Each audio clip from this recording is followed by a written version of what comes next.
You know, there's nothing quite as quintessentially British as going down the pub, down the boozer, for a few pints of bitter and some cheap, greasy, reheated food. We British people love it. Almost as much as we love bingo, or talking about the weather. But it's 11 o'clock, so no pubs around here are open just yet. So today I decided to bring the pub to me. Not literally, of course, but you get the picture.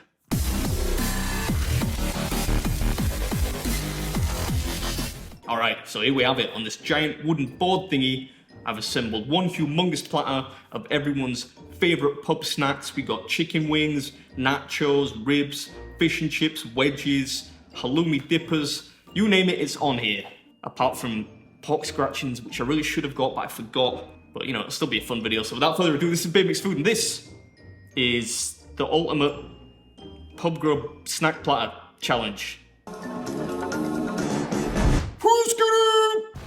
Alright, I'll put up a calorie count on screen somewhere, and we'll get the timer going just for fun. I'll put it on top of this pie here. That should do it. Right, so let's get started with the ribs. What's up, Beard Army? Welcome back to my kitchen.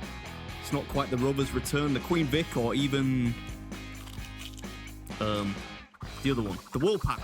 But it'll have to do for this giant pile of good old-fashioned pub grub classics. We're leaving no stone unturned today. I'm absolutely famished for some reason. Really hungry.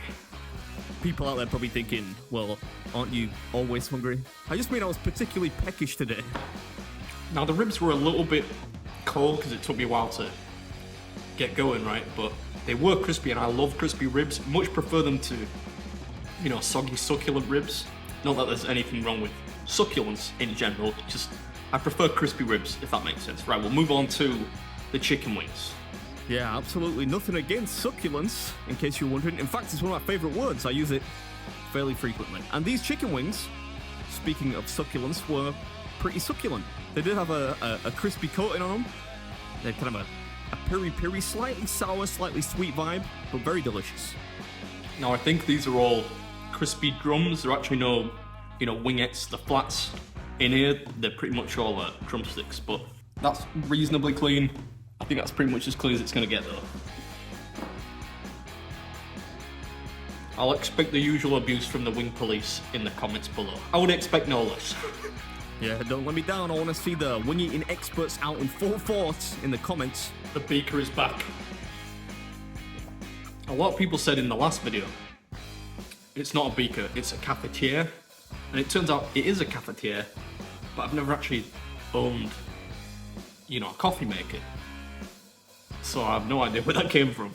Right, next, I'm going to move on from the chicken wings and do some nachos, because people often get upset that I just do one thing at a time. So just to prove that I can, you know, mix it up a little bit, I'm going to go with the nachos. I know this has been bugging people for a while. I get comments like this all the time, saying, you know, why don't you mix the stuff together? Why do you eat them one by one? I have no idea. I think I'm just neat, you know. I like order, not mayhem. That makes me sound like some totalitarian dictator. I just mean I like to be tidy. Those nachos were lovely,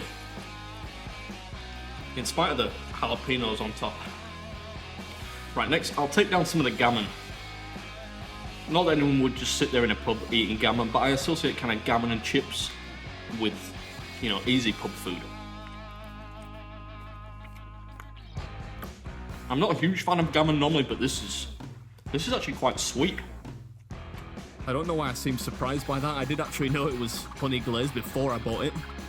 Totally forgotten. I've got some dips over here, so I'm gonna use the dips for a change. This is barbecue. I think I must be on a mission today to eliminate everyone's bugbears, mixing the food up, using the dips. Alright, next we'll do this burger, which actually looks incredibly juicy. You know, I heard a few people started playing this drinking game where they take a shot every time I say the word delicious, and on the grounds of, you know, people's health and welfare, I thought I would use a different adjective. So, juicy is what I'm using today. That was another very tasty component. I mean, I guess technically a burger is a meal in itself, but burger, fish and chips, gammon, those are all kind of pub foods to me, those are foods I associate with eating in a pub.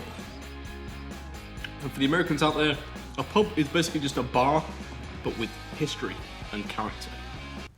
So, this is a pub? Alright, next I'm gonna do the fish. I got a fish fillet which to me was reminiscent of the sorry fish fillets you get in pubs usually. It's normally just reformed floor fish of some kind. You never get like a haddock or cod fillet in there. It's always kind of wobbly and jellified. This actually doesn't taste too bad though. Yeah, if you've ever eaten in a British chain pub, you know exactly the kind of fish I'm talking about. Bite into it and it looks like Vaseline KY jelly or something. Not a single flake inside. This wasn't bad though. It's actually pretty well seasoned. Right, let's do some wedges. If there's anything I hate more than chips or fries, it's wedges. This blue cheese dip helps though. Yeah, you know, you guys might be onto something with this whole dip malarkey. I enjoyed it. I'm just thinking now, I don't really know why I did a Cockney accent at the beginning of the video. There's nothing Cockney about going to the pub. We do that up north too. Right, more chicken wings. Yeah, and side note, pubs up in the north are way better than the ones down south. In fact, everything's better up here apart from trains and, you know, the economy. I suppose I should do these chips. Ugh, if we must. At least they're good old-fashioned steak cut chips though, whatever that means. Guess it means they're soft and girthy rather than thin and crispy. There, you happy now? I'm using a dip. I'm using it. And very enjoyable it was too. This was the sweet chili, which I think is between this one and the blue cheese dip. I got both of these from a local kind of, I don't want to say gastro pub, but a place that opens early which sells pub style food. I hope that makes sense. But the food was delicious. I really enjoyed almost all of it. Thank God that's over.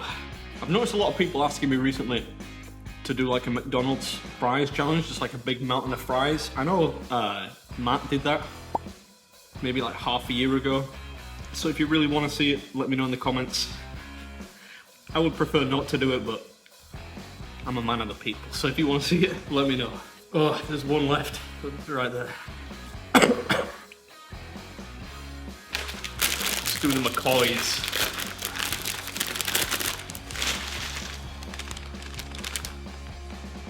McCoys are one of those brands of crisps that you never see people eat outside the pub. I don't think I'm pretty sure the only place I've seen people eat these is inside a public house. Or by a vending machine.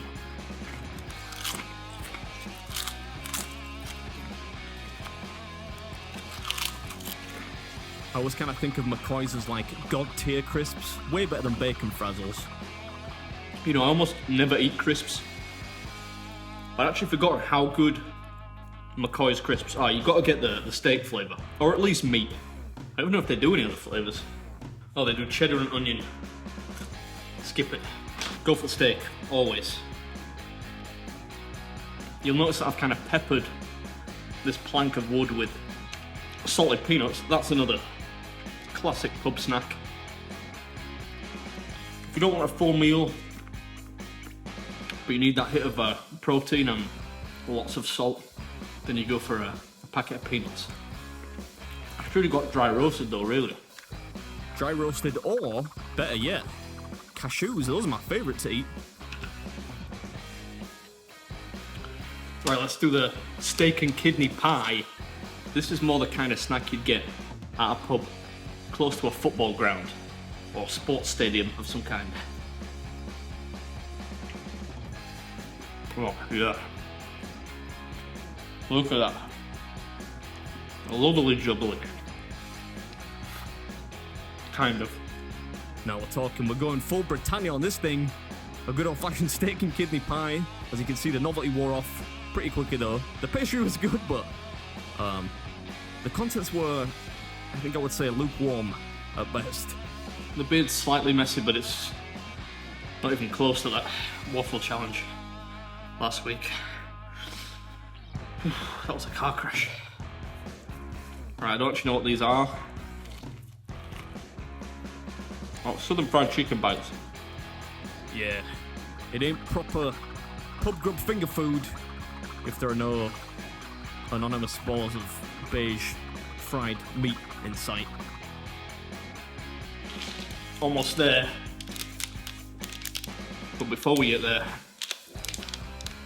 it's time for pepperami again. Something else I've never seen anyone eat outside a pub.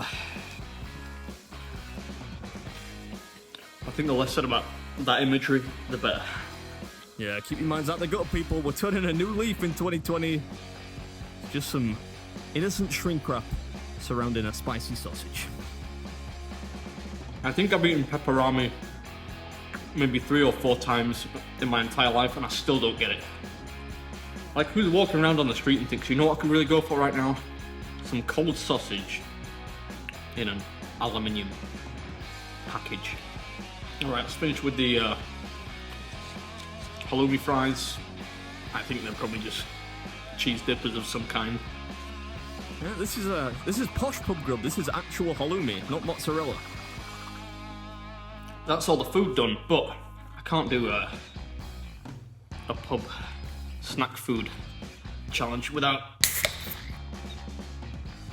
that was unexpected, without drinking some alcohol. So, good old John Smith's, which is from Tadcaster Brewery apparently, which actually, now I've moved houses about 10 miles that way, I think. I really don't drink bitter, but I'm gonna give it a shot.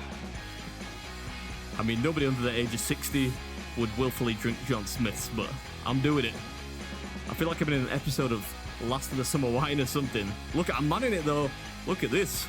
It's going down nice and smooth. Anyway, I hope you enjoyed this little education in pub grub culture. Forgive my flatulence, and hope I'll see you at the next one.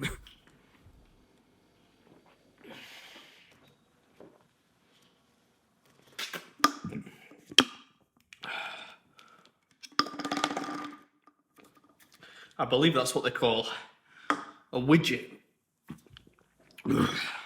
When I was younger, I always used to think of bitter as like an old man's drink, but that was quite pleasant, which makes sense because I'm kind of old now, but whatever, that was it. Fun little challenge today. I was in the mood to eat something fun with a lot of variety because the one we did last weekend, the Olympic rowing team daily diet challenge, that was just punishing. That was hard. Anyway, I hope you enjoyed it, and don't forget to catch me on Thursday, 7 PM GMT, for the next one. It's a good one.